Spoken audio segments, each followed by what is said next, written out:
ভাই আমাকে এলাকায় যে নতুন রাস্তা হচ্ছে শুনছি, রাস্তার কাজটা নাকি আপনার দায়িত্বেই হচ্ছে, কিন্তু কাজ যে ঠিকভাবে হচ্ছে না এই খবর কি আপনি জানেন? তোমার মাথা কি খারাপ হয়েছে? এই ছোটখাটো বিষয় কথা কওয়ার জন্য তুমি ভাইয়ের কাছে আইছো? কি হয়েছে তুমি আমারে বলো। ওই যে রাস্তার কাজ যারা করতেছে তারা তো ভালো মানের মাল দিয়ে রাস্তার কাজ করতেছে না। কি হয়েছে, ডাকছেন কেন?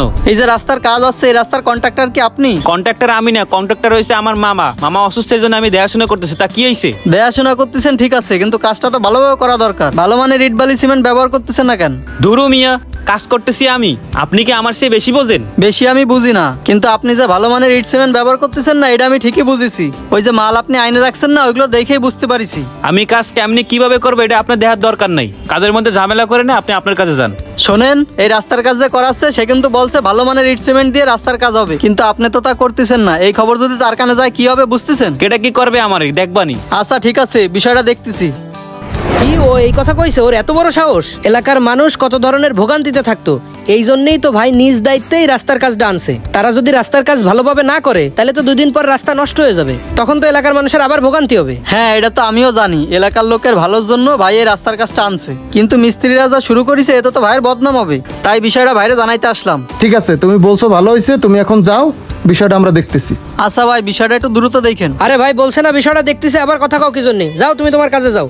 ভাই এই কন্ট্রাক্টরে যদি এইভাবে কাজ করতে থাকে তাহলে কিন্তু আপনার বদনাম হয়ে যাবে। কাজগুলো দেখে এখনই ওর বিরুদ্ধে ব্যবস্থা নেওয়া লাগবে। হ্যাঁ ভাই চলেন, ওই হালার পরে এখনই ধরা লাগবে। ভাই আপনার কিছু কোয়া লাগবে না, আমি দেখতেছি বিষয়টা। এই কাজ বাদ দাও, কি শুরু করেছো তোমরা এসব? হ্যাঁ কতদিন হয়ে গেছে রাস্তার কাজ এখনো শেষ করতে পারো নাই, আর এই কাজের জন্য ঠিকমতো ভালো ইট বালি সিমেন্ট ব্যবহার করতেছো না কেন? সমস্যা কি? কেন ভাই কি সমস্যা? ইট বালু সিমেন্ট তো ঠিকই দিচ্ছি। 4টায় একটা সিমেন্ট দেওয়ার কথা, তোমরা সে জায়গায় 6টায় একটা সিমেন্ট দিছো, তারপরে ইটের মানও তো ভালো দেও নাই। ভাই ইটের মান ভালোই দিচ্ছি আর কাজ আমরা ভালোই করতেছি, ওই নিয়ে আপনার চিন্তা করার দরকার নাই। চিন্তা করার দরকার নাই মানে? এই যে এতদিন এলাকার রাস্তাটা কত খারাপ ছিল, কাদা পানিও ছিল, মানুষের চলাফেরা করতে কত ধরনের ভোগান্তি হয়েছে, এই অসুবিধাগুলো যেন মানুষের না হয় এই জন্যই ভাই নিজ দায়িত্বে এই রাস্তার কাজটা আনছে। তোমরা যদি এই কাজটা ঠিকভাবে না করো তাহলে তো 2 দিন পরে এই রাস্তা আবার নষ্ট হয়ে যাবে, তাহলে তো মানুষের চলাফেরা করতে আবার কষ্ট হবে, মানুষের ভোগান্তিও বেড়ে যাবে। এগুলো করতেছো কেন তোমরা? হ্যাঁ ঠিক আছে, আমার ভুল হয়েছে ভাই, এবার থেকে ইটও ভালো মানের দেবো আর সিমেন্ট বলেও ঠিক মতো দেবো। হ্যাঁ 4টায় একটা সিমেন্ট দিবা। আর শোনো, এই যে এই অবস্থায় যে রাস্তার কাজ তোমরা দেরি করে করতেছো এতে তো মানুষের ভোগান্তি হচ্ছে, ঠিক মতো তোমরা কাজেও আসো না, কাজে আসলেও তো লোক কম নিয়ে আসো। এইভাবে করলে তো হবে না, লোক বেশি নিয়ে রেগুলার কাজ করে রাস্তার কাজটা দ্রুত শেষ করো। আচ্ছা ভাই ঠিক আছে, রাস্তার কাজ এবার আমরা দ্রুতই করতেছি। ঠিক আছে, কাজ ঠিক মতন করো, এরপর যেন আমার কাছে আর কোনো কমপ্লেন না আসে।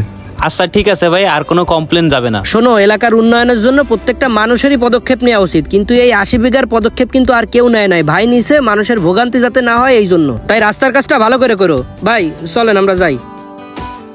বিভিন্ন এলাকায় কিছু অসাধু মানুষের জন্য রাস্তাঘাট কিংবা জনগণের উন্নয়ন সঠিকভাবে হয় না। আমরা নিজেরা সচেতন হয়ে অন্যায়ের বিরুদ্ধে কথা বললে অবশ্যই যে কোনো উন্নয়ন সঠিকভাবে হবে। তাই আমাদের নিজেদের এলাকার সঠিক উন্নয়নের জন্য আমাদের সকলেরই পদক্ষেপ নেওয়া উচিত। ভিডিওটি কোনো এলাকা কিংবা কোনো ব্যক্তিকে উদ্দেশ্য করে করা হয় নাই, ভিডিওটি সম্পূর্ণই কাল্পনিক।